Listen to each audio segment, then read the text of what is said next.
el día vamos a enseñar acerca de la venida del Señor. Y bueno, esto es lo que estamos viendo prácticamente, es señales de que su venida ya es pronto. Puede ser que hoy venga, ¿sí? Y es lo que anhelamos, deseamos que el Señor venga hoy mismo, si, si es posible, gloria a Dios, porque vamos a estar en un mejor lugar y con nuestro Señor Jesucristo. Entonces vamos a ver a través de la Escritura, de lo que nos enseña la palabra de Dios, qué habla acerca de la venida del Señor. ¿Cómo es o qué dice la palabra acerca de esto? Necesitamos entender, necesitamos luz en este tiempo, y la Biblia nos anima que es importante que nosotros como iglesia tengamos claridad en esos asuntos. Jesús mismo habló acerca de esto, y si Jesús habló acerca de esto es porque Él quiere que nosotros seamos entendidos en el tiempo, no que seamos, no que seamos desentendidos. En lo natural uno sabe cuándo va a llover o cuándo empieza el verano, ¿cierto? Y es importante para el que siembra entender los tiempos, el verano, el invierno, porque en base a ese entendimiento pues toma decisiones. Es importante para nosotros entender los tiempos de Dios, entender en qué dispensación estamos y entender qué es lo que Él quiere hacer en este tiempo. Entonces, como les dije, el tema se llama la venida del Señor. Estamos expectantes de su venida. Las personas hablan del fin del mundo, pero resulta que el fin del mundo como tal, hay unos sucesos que van a venir antes, y dentro del calendario celestial o lo que Dios ha programado es que el próximo evento que viene es el rapto de la iglesia, ¿sí? La iglesia va a ser arrebatada. ¿Y la iglesia es quién? No es como tal un lugar construido por hombres, no, el templo somos cada uno de nosotros que hemos creído en Jesús como Señor y Salvador, porque Jesús es Dios hecho hombre, y que como hombre se hizo sacrificio por nuestros pecados. Él tomó nuestra misma condición, como hablaba el domingo de resurrección. Él tomó nuestra misma condición en una naturaleza de pecado estando en la cruz. Él no pecó, pero sí estando en la cruz tomó esa misma condición de una naturaleza de pecado, y por nosotros pagó un precio. Toda la ira de Dios recayó sobre Jesús. Ahora nosotros, cuando nos identificamos con Cristo, esa ira que cayó sobre Jesús quiere decir que nuestros pecados ya han sido castigados o han sido ya ajusticiados por medio de la obra de Jesús.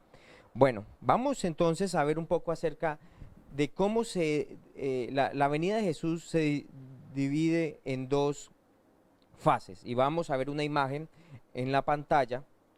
En la pantalla va a ver una imagen usted donde va a encontrar un creyente viendo dos montañitas. La primera parte es la fase 1, que es el rapto, lo que yo estoy hablando, el arrebatamiento. Nosotros vamos a ser arrebatados juntamente con Cristo, y la fase 2 es la venida de Jesús con su iglesia desde el cielo, va a venir a tocar tierra. Entonces, en la primera parte, donde es el arrebatamiento, Jesús no va a tocar tierra, va a estar desde las nubes, va a llamar a su iglesia, a los que estamos vivos en ese momento que Él venga, y vamos a ser arrebatados juntamente con Él. Ahorita vamos a ver a través de las Escrituras. Yo les estoy dando un resumen, pero vamos a ver a través de las Escrituras y comprobar que lo que yo estoy diciendo está en la palabra de Dios. Entonces, Él viene juntamente con todos los que murieron creyendo en el Cristo, en el Mesías, en Jesús. Entonces, con todas esas personas que murieron va a venir Él, y nosotros que estamos aquí en la tierra vamos a ser arrebatados. Va a pasar lo del rapto. Entonces vamos a ser llevados juntamente con Él en las nubes, y de ahí vamos a ir al cielo. Entonces, son dos fases diferentes, son dos momentos diferentes, el rapto y la segunda venida, que es cuando Él viene con nosotros, su iglesia, y donde va a tocar, en donde va a colocar sus pies, en Jerusalén. Entonces, vamos a ver ya vamos a ir a la palabra de Dios para que tengamos claro estas cosas. Y acompáñenme por favor a Primera de Tesalonicenses, capítulo 4, versículo 13 al 18. Primera carta a Tesalonicenses, capítulo 4, versículo 13 al 18, igual en sus imágenes van a aparecer los versículos. Entonces, versículo 13, nos dice la palabra: tampoco queremos, hermanos, que ignoren acerca de los que duermen. Entonces la Biblia nos está diciendo que no queremos, el Señor nos dice, no quiere que nosotros ignoremos estas cosas. Pablo en estos versículos en adelante, él va a hablar acerca del rapto. Y el Señor, el Espíritu Santo que guió a Pablo a escribir estas cosas, nos está diciendo, Él no quiere que nosotros ignoremos estas cosas. O sea que Él quiere que nosotros tengamos luz, conocimiento, que aprendamos acerca de esto y que lo prediquemos a otro. Ahora que usted está conociendo esto, también es importante que después lo enseñe a otras personas. Y dice, no queremos, hermanos, que ignoren acerca de los que duermen. ¿Qué significa eso de los que duermen? La Biblia habla de los que duermen. Son personas que están ausentes de su cuerpo. O sea, murieron, para nosotros es que murieron, salieron de su cuerpo, pero su espíritu junto con su alma van al cielo. Su alma, recuerde, son sus emociones, pensamientos y voluntad, y espíritu y alma, lo único que los puede separar es la palabra de Dios, del resto están uniditos y van directamente, si ha creído en Cristo Jesús, se van para el cielo. Si no creyeron en Cristo Jesús, hay condenación. Dice que el que no ha creído en Jesús ya ha sido condenado, entonces va para el infierno. Pero los que hemos creído en Cristo Jesús, vamos para el cielo, ¿sí? Y el dormir habla acerca de una persona que se ha ausentado del cuerpo, pero está presente en el Señor. Entonces, en esa idea, ¿qué está durmiendo? ¿Qué es lo que está durmiendo? El cuerpo. El cuerpo que vuelve al polvo, porque el polvo fue formado, ¿cierto? Entonces ese cuerpo vuelve al polvo, a la tierra. No, ese cuerpo no va a ir al cielo cuando tú mueres. Ese cuerpo se queda aquí en la tierra, espíritu y alma sí van al cielo, ángeles vienen y te llevan al cielo. Ahora, si alguien está durmiendo, ¿qué quiere decir? Que puede ser despertado. Que puede ser despertado. Va a despertar al cuerpo en el rapto de la iglesia. ¿En qué momento va a despertar ese cuerpo? Cuando suceda el rapto, lo que nosotros estamos hablando. En ese momento el cuerpo va a ser despertado, pero no de la misma manera, sino va a ser un cuerpo glorificado. Y eso lo vamos a ver. Espíritu y alma no están en el limbo, como muchas personas dicen eso. No están en el limbo, sino que están en el cielo en este momento con Jesús. Y el paraíso en este momento está en el cielo. Sin cuerpo físico, con algún tipo de cuerpo espiritual que tiene forma o figura, pero no un cuerpo humano. El cuerpo humano ha quedado acá.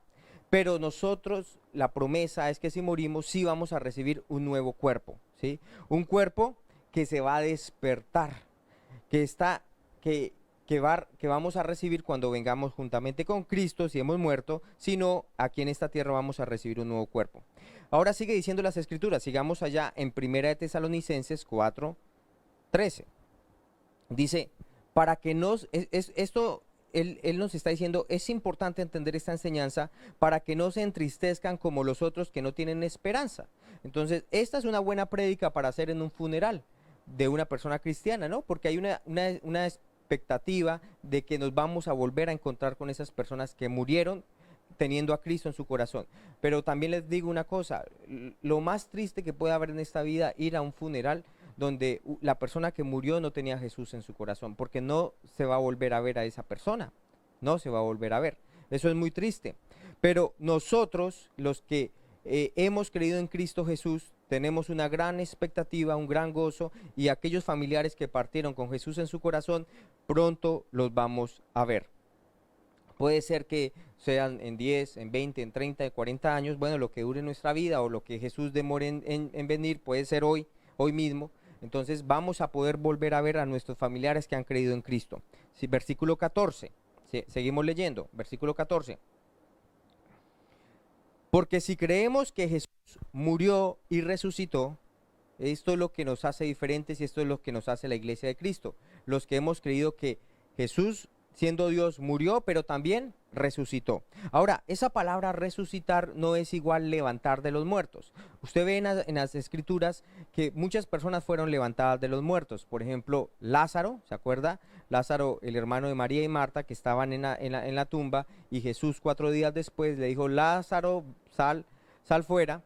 Él fue levantado de los muertos. O también el hijo de la viuda de Naín, que iban ya con su féretro y Jesús detuvo todo esto y fue levantado el muchacho. Esos son personas que fueron levantados de los muertos. La hija de Jairo también fue levantada de los muertos. Pero, ¿qué es la diferencia entre levantarse de los muertos y resurrección? Cada una de esas personas que fueron levantados de los muertos, esos tres ejemplos que di, ellos volvieron a morir, ¿sí? Porque su cuerpo era el mismo. Ellos no tenían un cuerpo glorificado como el de Jesús, semejante al de Jesús. Ellos volvieron a morir. Pero Jesús fue el primer hombre en morir y resucitar de los muertos. Y resurrección tiene que ver con recibir un nuevo cuerpo glorificado.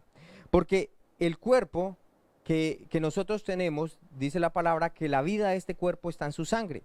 Pero el cuerpo que vamos a recibir por medio de que hemos creído en Cristo Jesús y cuando venga ese rapto o arrebatamiento, es un cuerpo que no va a tener sangre, es un cuerpo que va a vivir por la misma gloria de Dios. Hoy en día, nosotros hemos sido salvos en nuestro espíritu, pero un día todo nuestro ser, hablando de nuestro cuerpo, va a ser salvo. El que seamos salvos en nuestro espíritu se llama las arras de la redención. La redención es comprar y nosotros hemos sido comprados por Jesús por medio de su sangre. Nuestro espíritu, nuestro ser consiste en tres partes. Nosotros somos espíritu que tenemos un alma y vivimos en un cuerpo. Cuando nosotros creímos en Jesús, nosotros fuimos salvos en nuestro espíritu. En nuestro espíritu tenemos la naturaleza de Dios, una naturaleza de justicia, santos y perfectos delante de Dios en nuestro espíritu, pero nuestro cuerpo todavía no. En nuestro cuerpo está la carne. ¿Y qué es la carne? Es la naturaleza pecaminosa. O sea que por naturaleza en nuestra carne hay una tendencia a pecar. Es como el perro. ¿Cuál es la naturaleza de un perro? Ladrar. Del gato, maullar. Usted no necesita enseñarle estas cosas a esos animales. Lo mismo es a nuestra carne. Usted a su carne no tiene que enseñarle a pecar. Ella tiene una naturaleza, una tendencia a pecar. Aún siendo usted cristiano, usted todavía tiene carnecita, ¿sí? Y esa carne tiene una tendencia a pecar. Ahora, la madurez del cristiano está en fortalecerse espiritualmente, renovar su manera de pensar y considerar lo que Jesús hizo en la cruz. ¿Qué fue lo que hizo Jesús en la cruz? Que usted, cuando creyó en Cristo Jesús, usted fue crucificado juntamente con Él. Y Él, tomando esa condición o esa naturaleza de pecado, Él murió. Así que usted está muerto también a esa naturaleza de pecado. Y eso se hace por medio de la fe. Ciertamente usted lo ve, usted siente, tiene una tendencia a pecar, a andar en unos deseos contrarios a la palabra de Dios, unos pensamientos contrarios a la palabra de Dios, tomar decisiones contrarias a la palabra de Dios. Esa naturaleza es su carne y está allí, ¿cierto?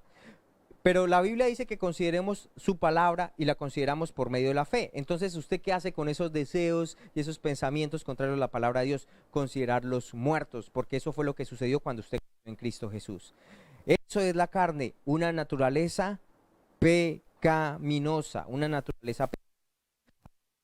Nosotros hemos sido salvos en nuestro espíritu, pero todavía tenemos una carne que con ella lidiamos por fe, pero un día, la palabra dice que vamos a ser transformados en nuestro cuerpo. Así que esa carne con la cual nosotros ahorita estamos lidiando por la fe, ya no vamos a tener que lidiar por la fe con esta carne, sino ya esa naturaleza de pecado ya no va a estar en nosotros, sino que nuestro espíritu, que quiere hacer siempre la palabra de Dios, y nuestro cuerpo va también, cuando seamos transformados, va a querer hacer la palabra de Dios. Gloria a Dios, porque va a ser eliminado eso que muchas veces nos es una carga o un peso, ¿sí? Y va a ser eliminado de nosotros. Pero ¿en qué momento? En el arrebatamiento, en el rapto. Por ahora, ¿cómo trabajamos con la carne?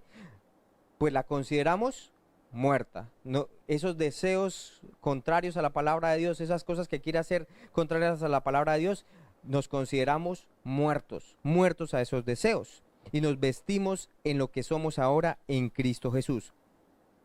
Por eso es que nosotros no andamos conforme a la carne, sino conforme al Espíritu.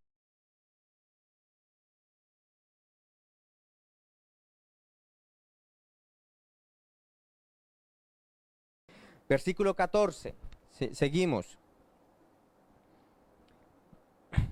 Ahí sale en su imagen, en su celular, computador. me gustaría que estuviera tomando apuntes porque es muy importante lo que estamos hablando. Así también traerá Dios con Jesús a los que durmieron con él. Entonces, ¿quiénes fueron los que durmieron? Todas aquellas personas que creyeron en Cristo en su corazón, pero murieron en este cuerpecito. ¿Qué va a pasar? Dios los va a traer con Jesús. ¿Quiénes son? Los que murieron creyendo en Cristo, que están en el cielo, van a venir con Jesús a las nubes. ¿Para qué?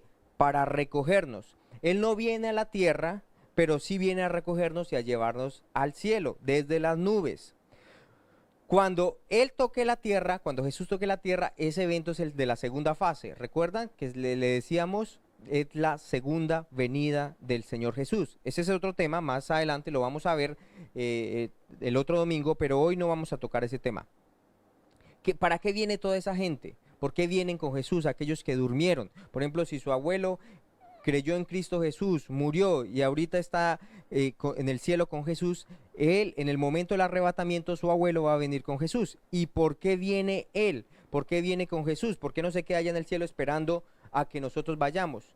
Porque ese abuelo suyo va a recibir un nuevo cuerpo glorificado. Ahora, la materia prima de la cual fue hecha este cuerpo está aquí en la tierra, ¿sí? Nuestro cuerpo fue hecho del polvo, nosotros vamos a recibir un cuerpo humano, así que ellos tienen que venir acá para recibir ese cuerpo humano nuevamente, por eso es que ellos vienen hasta acá.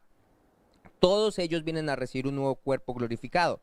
Ellos no lo tienen en este momento, ellos tienen algún tipo de cuerpo espiritual con su forma, pero ellos quieren venir por su nuevo cuerpo.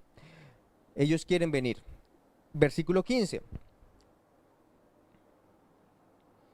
Por lo cual les decimos esto en palabra del Señor, que nosotros que vivimos, que habremos quedado hasta la venida del Señor, no pereceremos a los que durmieron. Entonces está hablando aquí de una generación que no va a ver la muerte física, ¿cierto? Está diciendo, decimos esto en palabra del Señor, que nosotros que vivimos, ¿vamos a hacer qué? Vamos a que nos habremos quedado hasta la venida del Señor, no pereceremos a los que durmieron. Nosotros no vamos a pasar por la muerte física. No tememos a la muerte física, pero tampoco la estamos anhelando, porque la Biblia habla acerca de la muerte como un enemigo. Entonces no lo anhelamos, pero tampoco le tememos, pero gloria a Dios, sí queremos ser vestidos, o sea, formados en este cuerpo que tiene carnecita, que hay una ley de pecado que vive en él, por un cuerpo glorificado. Versículo 16. Porque el Señor mismo, con voz de mando, con voz de arcángel y con trompeta de Dios, descenderá del cielo, y los muertos en Cristo resucitarán primero. Entonces, el Señor mismo va a venir por su iglesia. Y el rapto es antes de la gran tribulación. Hay iglesias que creen que el rapto es después de la gran tribulación, pero la verdad hay muy suficientes versículos bíblicos que es antes de la gran tribulación. Y habla acerca de que él mismo con trompeta de Dios. Esta trompeta que habla acá es el shofar. El shofar es una trompeta hecha del cuerno de un carnero, ¿sí? Y el carnero usted sabe que es tipo de Jesús. Entonces Jesús viene por su iglesia. Viene antes del juicio. Algunos confunden esta trompeta con las trompetas que salen en Apocalipsis, que son trompetas de juicio, pero las trompetas que hablan allá en Apocalipsis son trompetas de esas largas metálicas que se tocan para la guerra. Esta trompeta no es para ese shofar, no es ese mismo tipo de trompeta que habla Apocalipsis. Versículo 17. Luego nosotros, los que vivimos, los que hayamos quedado, seremos arrebatados juntamente con ellos en las nubes. O sea, nosotros los que estamos vivos, ¿vamos a hacer qué? Seremos arrebatados. Esa palabra arrebatado en el griego, el Antiguo Testamento fue escrito en hebreo, el Nuevo Testamento fue escrito en griego. La palabra en griego para arrebatamiento es la palabra arpazo, que significa ser tomado con fuerza. Un buen ejemplo de esa palabra arpazo se usa para cuando un pescador va con su caña de pescar o su anzuelo y el pez muerde el anzuelo, la carnada. El pescador, cuando siente el empujonazo del pez, él llega y lo saca con fuerza, ¿cierto? Ese mismo es esa palabra que se usa para el arrebatamiento. Vamos a ser sacados con fuerza por medio de nuestro Señor Jesucristo a las nubes. Ahora, ¿por qué por fuerza? Porque la Biblia habla que el príncipe de la potestad de las tinieblas, el príncipe de los aires es Satanás. Y él va a querer oponerse. Y él tiene control de esta atmósfera. Hay demonios, principados y potestades, y ellos pueden detener cosas. ¿Se acuerda cuando Daniel oró y dice la palabra que él oró y 21 días se demoró para que la respuesta llegara?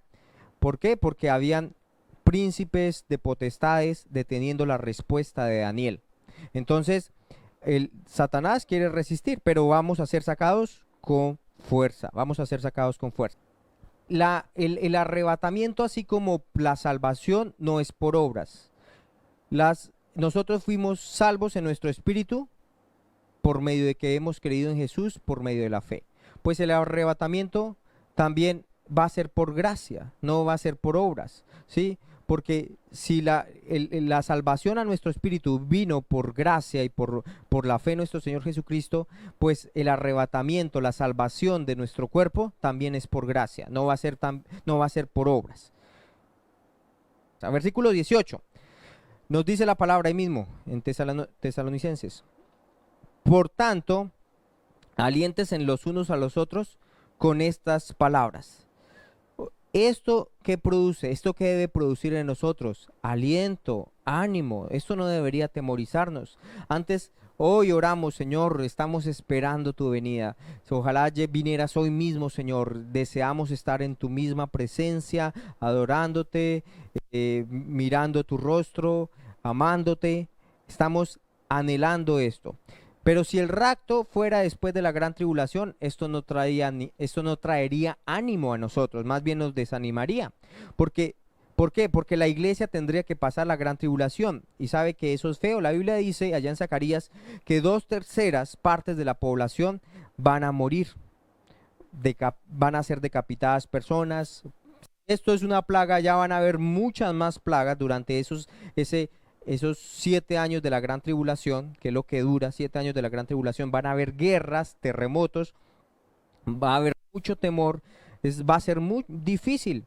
Y Jesús no va a permitir a su novia quedarse aquí para que le casquen, ¿no? Él no va a permitir eso. Él va a venir por su iglesia, él va a venir por su novia, y aún la Biblia dice que el rapto será como en los días de Noé. Dios rescató a su hombre antes del juicio. Recuerden que Noé no fue ajuiciado como todo el resto del mundo. Primera de Corintios 15, 51 al 55. He aquí, les digo un misterio, no todos dormiremos. Entonces, ¿qué es dormir? Estar ausente del cuerpo. Pero todos seremos transformados. Todos vamos a ser transformados, todo el mundo va a ser transformado, todo el mundo va a recibir un nuevo cuerpo. Ahora, los que hemos creído en Cristo Jesús vamos a recibir un cuerpo glorificado, pero los que no creyeron en Cristo Jesús van a recibir un cuerpo para condenación. Nosotros vamos a recibir un cuerpo glorificado, porque nos hayamos portado muy bien, no, porque hemos creído en Jesús, el Salvador, el que Dios envió para darnos vida eterna. En un momento, en un abrir y cerrar de ojos, al final de la trompeta, si se acuerdan que esta trompeta es el shofar, porque se tocará la trompeta y los muertos serán resucitados incorruptibles y nosotros seremos transformados. Entonces, los muertos, ese abuelito que yo les estaba diciendo, ese abuelo suyo que murió, va a ser ¿qué? Resucitado incorruptible. ¿Qué es incorruptible? Con un nuevo cuerpo que vive no por su sangre, sino por la misma gloria de Dios. Y nosotros que estamos vivos vamos a ser ¿qué? Transformados. Los que durmieron o los que murieron en Cristo se levantarán en un cuerpo incorruptible. Nosotros vamos a ser transformados, vamos a recibir ese cuerpo, pero primero ellos van a ser resucitados y luego nosotros vamos a pasar en el proceso de transformación. Y todo eso va a ocurrir ¿en qué? ¿En qué tiempo? ¿Qué dice las Escrituras? En un abrir y cerrar de ojos, o sea, es algo instantáneo. Versículo 53. Porque es necesario que esto corruptible, o sea, esta carne, este cuerpo donde habita la carne y la carne es la naturaleza de pecado, porque es necesario que esto corruptible se vista de incorrupción y esto mortal se vista de inmortalidad. O sea que el nuevo cuerpo que vamos a tener va a ser un cuerpo inmortal, ¿sí? Un cuerpo incorruptible. Versículo 53. Pasará por un proceso, lo mortal, que es el cuerpo físico que conocemos, será sacado de la mortalidad y traído a la vida inmortal. Eso se llama resurrección. La resurrección es que este cuerpo va a pasar de lo mortal a lo inmortal, de la corrupción a la incorrupción. Versículo 54, y cuando esto corruptible se haya vestido de incorrupción y esto mortal se haya vestido de inmortalidad, entonces se cumplirá la palabra que está escrita. Sorbida es la muerte en victoria. ¿Dónde está, oh muerte, tu aguijón? ¿Dónde, oh sepulcro, tu victoria? O sea, ¿qué dice la escritura? Que la muerte ya no va a tener ninguna influencia, autoridad sobre nuestras vidas. Nunca más vamos a pasar por esto. La muerte es un enemigo, es algo extraño, algo desconocido. La verdad no es algo que nos anime o queremos pasar por ella, ¿cierto? No tememos, pero no es algo que queremos pasar. Y cuando recibamos ese cuerpo nuevo glorificado, es algo que ya no va a tener y poder sobre nosotros. Ahora veamos un poquito más de ese cuerpo glorificado. Recibiremos un cuerpo como el Señor Jesús. Si sucedió con Jesús, también sucederá con nosotros. Filipenses 3, 20 al 21. Filipenses capítulo 3, versículo 20 al 21.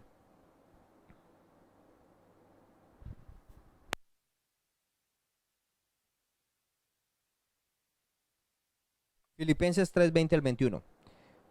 Ya estamos allí. Mas nuestra ciudadanía está en los cielos, de donde también esperamos al Salvador, al Señor Jesucristo, el cual transformará el cuerpo de la humillación nuestra para que sea semejante al cuerpo de la gloria suya, por el poder con el cual puede también sujetar a sí mismo todas las cosas. Entonces, ¿cómo le llama la Biblia a este cuerpo? ¿Cuerpo de qué? De humillación, es un cuerpo de humillación, pero vamos a ser transformados en un cuerpo semejante al de Él, al de la gloria de Él. Por eso le llamamos un cuerpo glorificado, porque es semejante a la gloria de Jesús. Cuando Jesús resucitó, Él resucitó con un cuerpo glorificado. Era tal que estaba el lugar cerrado donde estaban los discípulos escondidos por temor de lo que había sucedido con Jesús. Y dice que Jesús se apareció en medio de ellos. O sea que ese cuerpo se va a mover en otras dimensiones que conocemos nosotros, en unas dimensiones donde no va a tener obstáculo una pared o una puerta cerrada para poder ingresar a un lugar. Es un cuerpo glorificado, es el cuerpo de Jesús, es un cuerpo que recibió al resucitar. Con este mismo cuerpo, en Hechos capítulo 1:9 dice que Jesús subió al cielo. Es un cuerpo que puede estar en la misma presencia de Dios. Ahora, si Dios se llegara a manifestar en todo su esplendor y en toda su gloria, seguramente nosotros seríamos achicharronados por completo, por la gloria de Dios. Pero ese cuerpo glorificado va a poder estar en la misma presencia de Dios. Aún Jesús está ahorita en la misma presencia de Dios. Ese cuerpo podía comer, no tenía problemas, podía hacer cosas naturales, ¿sí? Pero ya no había en ese cuerpo que la ley de pecado, esa naturaleza de pecado, no estaba en él. Lucas capítulo 24, 39 al 43 habla acerca de Jesús. Lucas 24, 39 al 43. Dice Jesús, miren mis manos y mis pies, que yo mismo soy, palpad y ve, porque un espíritu no tiene carne ni huesos, como veis que yo tengo. Entonces, el espíritu no tiene carne y huesos, pero él tenía un cuerpo en el cual ya tenía carne y huesos. No tenía sangre, pero sí tenía carne y huesos. Y diciendo esto, les mostró las manos y los pies. Y como todavía ellos de gozo no lo creían y estaban maravillados, les dijo, ¿tienen algo de comer? Entonces le dieron parte de un pez asado y un panal de miel. Y él tomó y comió delante de ellos. O sea que este cuerpo tiene carne y huesos, pero no tiene sangre, no tiene sangre. Ahora, ¿este cuerpo puede comer? Sí, gloria a Dios, comer es delicioso, ¿cierto? Entonces vamos a poder seguir comiendo cuando recibamos este cuerpo glorificado. Pero el sustento o de donde se sostiene este cuerpo ya no va a ser de la sangre, sino del mismo Espíritu de Dios. Espíritu vivificando nuestro cuerpo mortal. Ahora quiero que veamos una descripción de los sucesos. Ahí tenemos una imagen. Descripción de los sucesos. Ahí mismo donde dice los versículos. En la parte de arriba está descripción de los sucesos del rapto. Muy bien. 2.8 creo que es. Primero, Cristo desciende hasta las nubes, ¿sí? Cristo desciende hasta las nubes. ¿Con quién va a descender? con todos los que durmieron creyendo en él. ¿Qué va a pasar? Sonará la trompeta. Los cristianos muertos, los que han venido con él, van a resucitar primero con un cuerpo nuevo, glorificado. Luego, los que estamos vivos, vamos a ser transformados con un nuevo cuerpo también. Y juntos, todos, vamos a ser arrebatados. Vamos a reunirnos todos los cristianos, toda esa familia celestial, David, Abraham, Salomón y toda esa parentela que hemos escuchado pero no lo hemos visto, nos vamos a encontrar, Elías, Eliseo, todos ellos nos vamos a encontrar con ellos, y su abuelo y tatarabuelo que ha creído en Cristo Jesús, pues allí los va a conocer y nos vamos a encontrar con ellos, ¿sí? Y esto va a ser ¿en qué? En un abrir y cerrar de ojos. Ahora, quiero enfatizar un poquito acerca de por qué la iglesia se va a ir antes de la gran tribulación, porque eso es lo que todas las iglesias cristianas creen en el rapto, creen en el arrebatamiento. No hay ninguna que no crea, porque es claro en las escrituras, pero algunas dicen que es después de la gran tribulación, otras dicen que es antes de la gran tribulación. Nosotros creemos que es antes de la gran tribulación. Hay escrituras, quiero mostrarle algunas para que lo tengan claro. Ahí les voy a mostrar las citas, no tengo el texto escrito, pero están las citas, quiero que lo veamos. Entonces, la primera figura es el embajador retirado antes de la confrontación. Se llama el embajador retirado antes de la confrontación. Esto está en segunda de Corintios 5:20. El embajador retirado antes de la confrontación. Entonces, usted sabe que si un país tiene embajadores en el otro país y esos dos países entran en conflicto bélico, o sea, en guerra, lo primero que hacen esos países es retirar el embajador de su nación que está allá en el otro país. Eso es lo que sucede. Entonces, eso es una acción diplomática que se hace. Durante la gran tribulación es la ira de Dios que va a ser declarada al mundo, y la primera acción es que va a ser retirado sus embajadores. ¿Y quiénes son sus embajadores? Según segunda de Corintios 5:20, dice que nosotros hemos sido hechos embajadores de Dios, como si Dios rogase por medio de nosotros, reconcíliesen con Dios. Nosotros somos embajadores de Cristo. Somos enviados con un propósito, y como Dios su ira va a recaer sobre toda la tierra, entonces nosotros vamos a ser llevados con Cristo antes de que esa ira recaiga sobre la tierra. Además, toda la ira de nosotros que hemos creído en Cristo Jesús por causa de nuestro pecado, Jesús pagó un precio por nuestros pecados y la ira de Dios recayó sobre Jesús, ¿cierto? La condenación que debía venir sobre nosotros vino sobre Jesús. Así que nosotros, en cierta manera, ya fuimos condenados en Cristo Jesús. Ya la ira de Dios recayó sobre nosotros por medio de Jesús. Así que no va a pasar la iglesia otra ira de Dios cuando ya recayó sobre Jesús, porque no sería lógico. No vamos a ser condenados dos veces por el mismo pecado. Nuestro pecado ya fue condenado en Jesús. Segundo, el ladrón por la noche. Eso está en dos versículos, ahí aparecen en su pantalla, 1 de Tesalonicenses 5:2 y 2 de Pedro 3:10. La Biblia habla que al referirse acerca de la venida del Señor, va a venir como ladrón en la noche. Y un ladrón, usted sabe que va a la casa, y el ladrón no va a visitar, a hacer visita y a mirar a ver cómo están las cosas. No, el ladrón, ¿a qué va a una casa? A llevarse algo, ¿cierto? Y cuando Jesús habla acerca de que Él viene como ladrón en la noche, es que Él va a llevarse algo. ¿Qué se va a llevar? La iglesia, a nosotros. La tercera, esas son figuras de lo que es el rapto antes de la gran tribulación. La tercera es el arrebatamiento de Enoc. Enoc fue el bisabuelo de Noé. Eso está en Génesis 5:24. Y la Biblia habla acerca de Enoc, que él fue arrebatado antes del diluvio. Dice que él traspuesto, o sea, nadie más lo vio jamás. La Biblia habla acerca de él, que él fue arrebatado. Y el diluvio fue el juicio de Dios sobre la tierra. Él fue arrebatado antes de ese juicio. La iglesia Enoc, de este tipo de la iglesia, ¿cierto? Va a ser arrebatada antes del juicio. Cuarto, la espera por Lot. La espera por Lot. Lot es el sobrino de Abraham, y Lot estaba viviendo en Sodoma y Gomorra. Sodoma y Gomorra era una ciudad donde había mucho pecado, abundaba el pecado y Dios iba a juzgar a Sodoma y Gomorra, ¿sí? Entonces, Lot vivía allí, pero él era un hombre justo, él no participaba de esas obras de ellos, sin embargo vivía allí, Abraham estuvo intercediendo por él, fueron enviados unos ángeles para sacar a Lot. Y lo interesante que habla la Biblia acerca de Lot es que dijo que el juicio no iba a venir sobre Sodoma y Gomorra hasta que Lot fuera sacado de esa ciudad. No iba a venir juicio, no iba a poder venir juicio hasta que Lot fuera sacado de esa ciudad. Entonces, Dios no va a enviar juicio a la tierra hasta que la iglesia salga.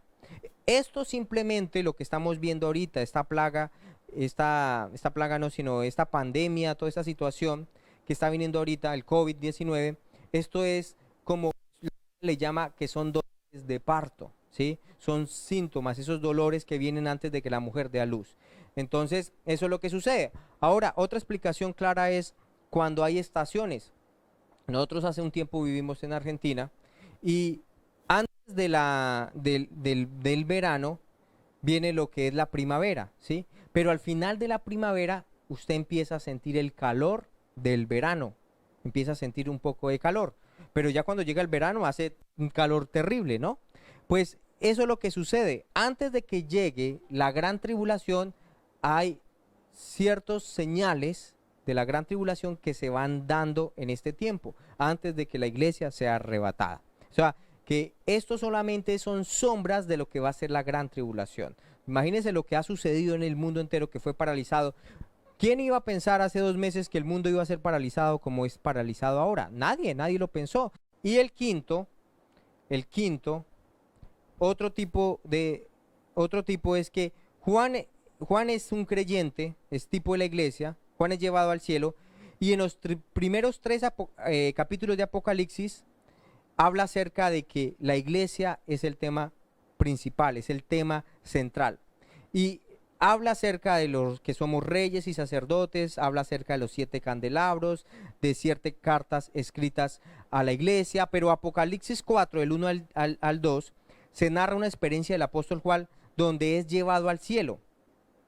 Y desde Apocalipsis capítulo 4 hasta Apocalipsis capítulo 19, la iglesia no se vuelve a mencionar en Apocalipsis. O sea, en Apocalipsis 4 se menciona la iglesia, pero en Apocalipsis hasta el versículo 19, hasta el capítulo 19 vuelve y se menciona.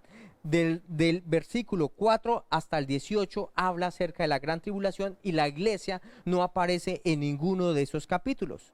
Entonces, eso también nos da claridad que la iglesia no va a participar de la gran tribulación. No va a participar de la gran tribulación. Entonces, ¿qué necesitamos hacer en este tiempo? Necesitamos prepararnos. Y la última es la celebración de matrimonio. La Biblia compara que la relación entre la iglesia y Cristo con el matrimonio. Aún en Apocalipsis 21-19 dice que la iglesia es la esposa del Cordero. Y el día de la boda, el novio judío viene a recoger a la novia, o sea, la iglesia, y se la va a llevar al lugar donde se llevaría a cabo la ceremonia.